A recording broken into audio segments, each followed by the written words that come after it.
kora maleji shakurawa bai da kai ka yake mana daji ka zo mana a cikin shakuru kai ne ba huji baba shakuru da'iman baba shakuru assalamu alaikum da faruwarsa tana baida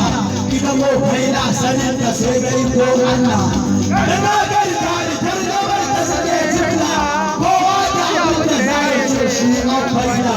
baba shakuru da'iman baba shakuru to na wabanin masarar da ya yi mata zan furta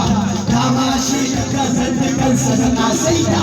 na kuka aikin kansa fito manoninta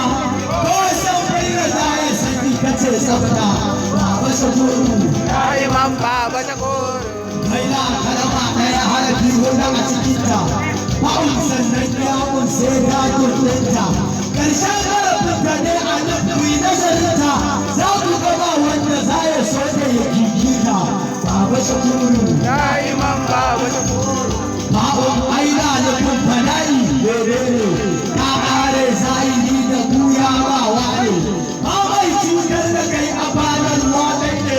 sai wanda ya yi da lamarin daga shi ne baba shakuru da'iman baba shakuru yawon kuwa ita ce da irinka da Allah ƙarshen imani ne da tuman san Allah ka so sittin da tsirari imani kimra ƙarshen sa ake kira ya kini ba illa baba shakuru da'iman baba shakuru to dalin a cikin wanda ya kage ka kama da ba a jiyo da dan kubewar ka ganin ta da jinta Allah kabarwa na barinka shi kuma zai baka kariya daga makiyanka baba shakuru